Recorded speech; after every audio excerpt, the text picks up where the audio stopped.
Today we're diving into a strategy that's flying under the radar, but it has the power to change everything about how you approach deals. It's called a master lease. And if you've never heard of it, or you've heard it tossed around, you weren't sure what it meant, then this is the episode that you've been waiting for. Because once you understand this one move, you'll realize you don't need a massive down payment. You don't need bank approval, and you don't need to own a property because you control it and to make money from it. Now let's kick this off with a question that flips the way most people think about real estate. What if you could control a 12-unit apartment building, collect the rents, improve the operations, and profit without even owning it? No bank approval, no massive down payment, no credit check, just control. Now that sounds crazy, I know, but that's exactly what a master lease allows you to do. And in today's market, this isn't just creative strategy. This is a competitive advantage. Because here's the truth. There are thousands of tired landlords out there, properties with deferred maintenance, vacancies, mismanagement, owners who are overwhelmed, burnt out, or just done. They don't want to deal with it anymore, but they still want the income. And that's where the opportunity shows up. You step in, you offer a fair monthly lease payment, you take over the operations, you clean it up, you stabilize it, and you create cash flow. Now, you didn't buy it. You didn't borrow money, but you're in control. And if you structure the deal with an option to buy, you also locked in the ability to purchase that property at a fixed price later on. So now, you're not just collecting cash flow, you're building equity, you're forcing appreciation, and you're doing it all before ever closing on a traditional loan. That's the power of a master lease. It's real estate on your terms. And for those investors who are ready to get creative, it's one of the most powerful tools available right now. All right, now that you know why this strategy is so powerful, let's talk about what it actually is. Because here's the thing. When most people hear the words master lease, their eyes glaze over. It sounds like some complicated legal trick or advanced strategies that only the pros would use. But it's actually pretty simple. A master lease is just an agreement between you and the owner of the property, where you lease the entire building from them, usually for a fixed monthly payment. But here's the key difference. You're not renting the space like a normal tenant. You're taking over control of the whole operation.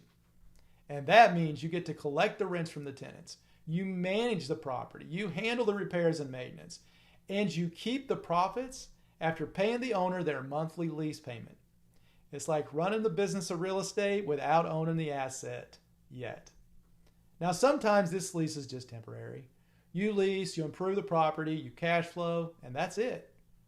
But often, the smarter play is to pair that master lease with an option to purchase. And this is called a Master Lease Option, or an MLO for short. It gives you the legal right, not the obligation, to buy the property later on at a price you and the seller agree upon up front. So let's say you're leasing a small 10-unit apartment building. You pay the owner $4,000 per month, you clean up the property, you raise the rents, and you bring in better tenants. And now the property is generating $6,500 a month in income. It's cash flowing, you're managing the asset, you've proven out the deal. And because you locked it in at the right price, that property for say $500,000 in 2 years, you get to capture all that upside if that building jumps up to $700,000 in value. That's control today and ownership tomorrow. All without needing bank financing on day one. All without needing a massive down payment up front. This strategy gives you something that most investors never consider. A low risk, high leverage way to get into the game and stack equity before you ever sit at the closing table. It's creative, smart, and in a lot of cases, it's the only path forward when traditional deals just won't work. You don't need to own the building to run the business. That's the core idea behind the master lease. And once you see how flexible this is, you'll start to realize just how many deals can be unlocked using this approach. Now that you know what a master lease actually is, the big question becomes, when should you actually use it? Because this isn't a strategy for every deal. It shines brightest in a very specific situation, especially when the seller has a problem you can solve without traditional financing. So let's walk through a few of these common scenarios. Number one, the burned out landlord. Now picture this. You find a small multifamily property. It's got some vacancies, maybe some deferred maintenance. The owner's been self-managing it for years, and frankly, they're just tired. They don't want to deal with the tenants. They don't want to chase down the contractors, but they do want the income. And this is where a master lease becomes a win-win. You offer to take over full responsibility for the building. They still get their monthly income, but without the stress. You get full operational control and the opportunity to unlock real value. Number two, the property that won't qualify for financing. Now let's say you find a building that's in rough shape. Maybe the occupancy is low. Maybe the financials are a mess. Maybe there are code violations or capital expenditures that the owner hasn't touched. No traditional lender is going to actually finance that. But with a master lease, you can step in anyways. You lease it, you stabilize it, you improve it, and once it's performing, you refinance it or purchase it using the new value that you helped create. This is a value add on your terms. Number three, the seller with timing or tax issues. Sometimes the seller wants a sale, but they can't right now. Maybe they're trying to delay capital gains taxes. Maybe their property in probate or part of the divorce settlement. Maybe they're just not emotionally ready to let it go. Instead of walking away, you offer create a bridge. You lease it now and you pay them consistent income and give them a future exit when the purchase is ready. It's not just a workaround, it's a lifeline. Number four, the off-market opportunity with no competition. A lot of the best deals don't show up on the MLS. They come through conversations, off-market to direct to seller, and when a seller hears that you don't need bank approval, that you can move quickly, that you can relieve their burden and still give them fair terms, that's when the deals open up that nobody else has even seen. So when should you use a master lease? When the seller wants income but no headaches. When the property needs a little bit of love, not lenders. When there's value to unlock, but you need time to make it happen. These are the cracks when traditional financing doesn't fit, but creative financing does. And if you're the person who knows how to offer it, another tool in your toolbox, you're not competing. You're solving problems and closing deals that others can't touch. All right, so by now you're probably thinking, this all sounds powerful, but how do I actually structure one of these deals? So let's break it down. A master lease isn't complicated, but it's not something you want to wing either. It needs to be clean, clear, and legally sound because you're stepping into a serious role. You are about to operate someone else's building, collect rent, manage the tenants, and possibly buy the property in the future. So let's walk through the essential building blocks of a properly structured master lease. Number one, monthly lease payment. This is the core of the agreement. You're agreeing to pay the property owner a set amount each month.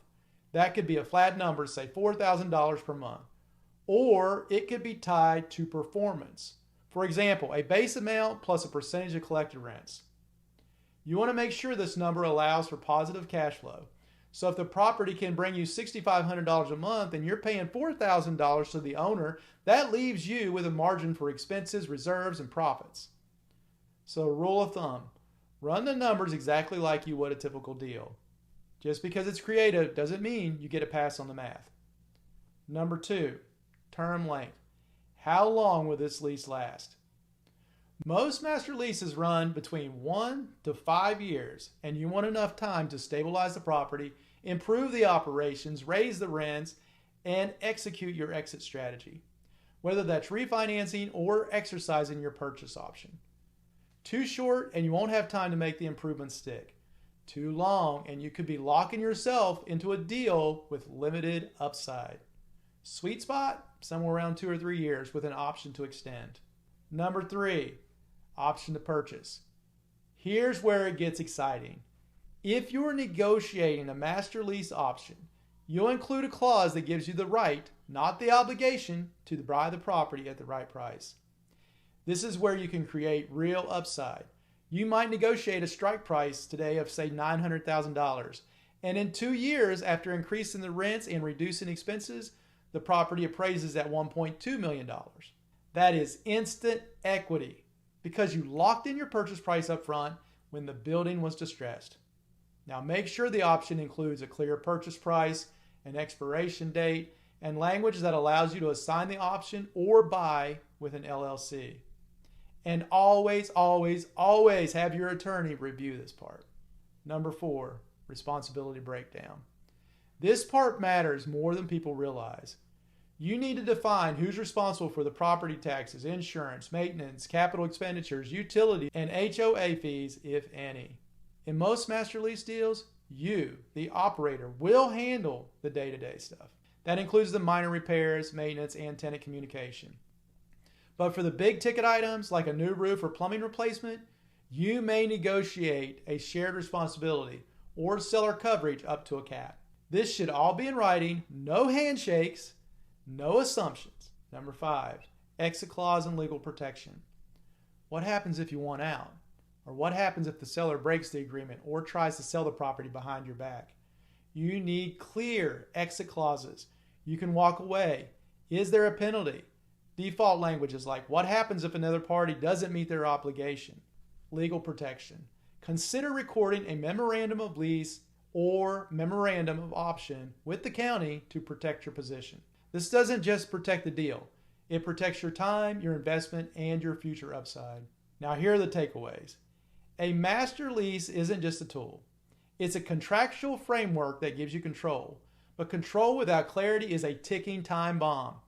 Get your numbers right, get your responsibilities clear, and get it all in writing with the help of a real estate attorney. This is how you step into a deal with confidence and set yourself up to win before you ever own the building. So all right, by now you've got a solid handle on what a master lease is, when to use it, and how to structure it. But before you run out and start pitching this to sellers, let's talk a little bit about the pitfalls.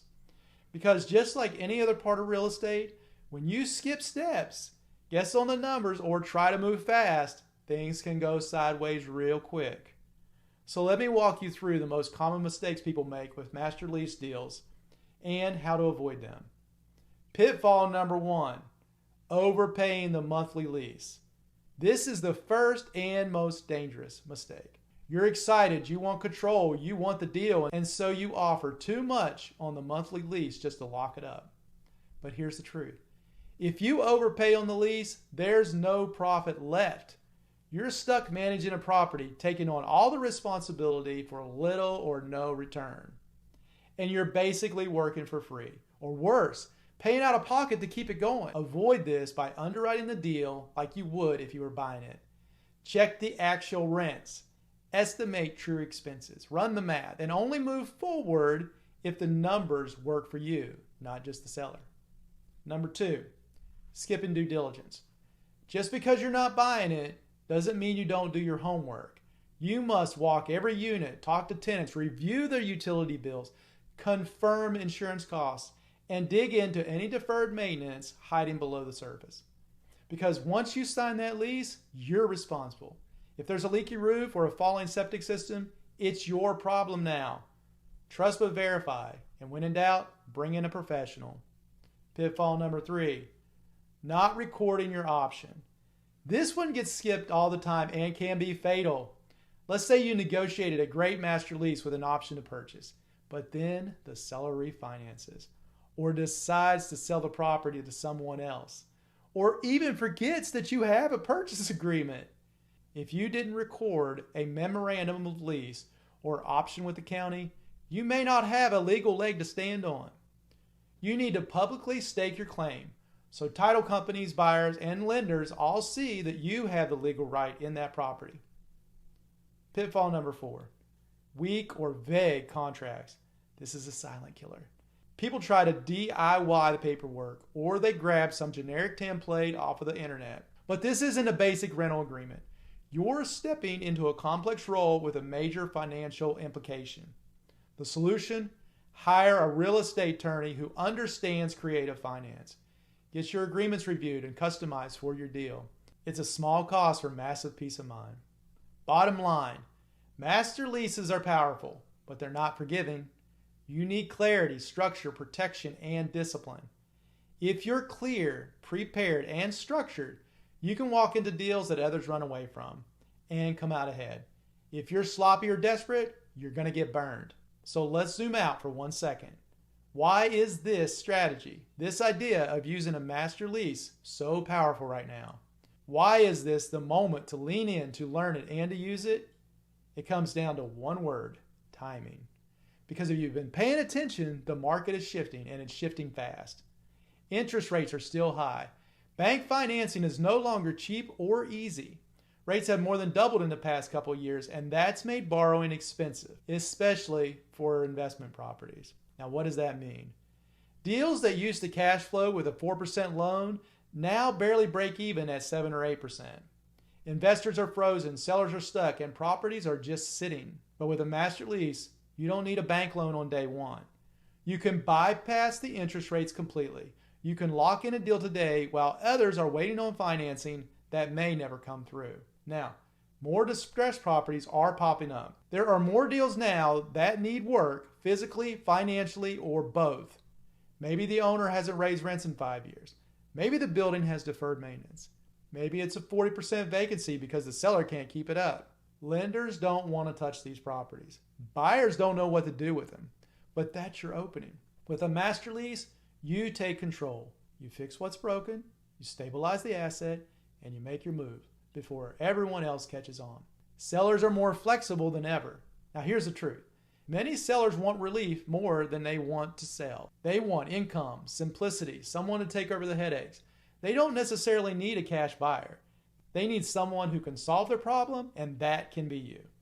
When you say, hey, what if I lease the property from you, take care of everything, and give you steady income while we structure a long-term win? You're not competing with other buyers. You are offering a different path, one that's often more attractive than lowball offers or long escrow timelines. Most investors don't even know this exists. They don't know how to structure it. They don't know when to offer it. They don't even know when to consider it. And that means the competition is low. When you understand this strategy, you become the person who shows up with a solution when no one else can make the numbers work. You unlock deals others have often overlooked. You create win-win structures that nobody else is offering. And you gain control without having to come to the table with traditional capital. Bottom line, the conditions are perfect right now. Rising rates, tighter lending, burned out landlords, distressed assets are creating a window. And master leases fit that window like a key in a lock. This isn't just strategy, it's a timely advantage.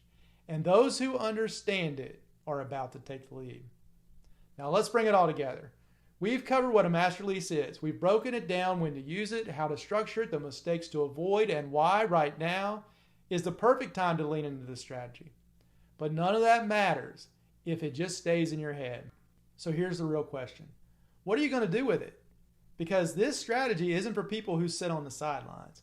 It's for people who are ready to take control, even if they don't have control on paper.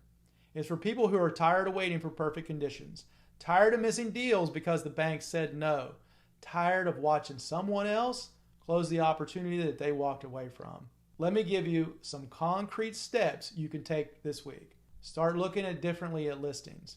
Don't just scroll past the properties that need work. Look for tired, vacant, mismanaged properties. Start seeing problems as opportunity. Have real conversations. Reach out to those mom and pop landlords.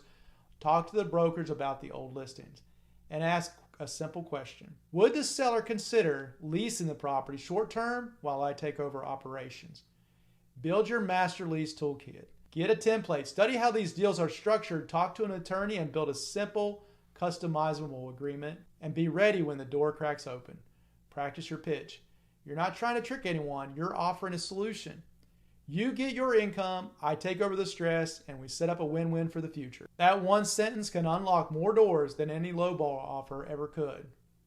Now, one last thought. You don't need to own the property to control it. You don't need a perfect credit score to add value. You don't need to wait on some magic moment to start investing.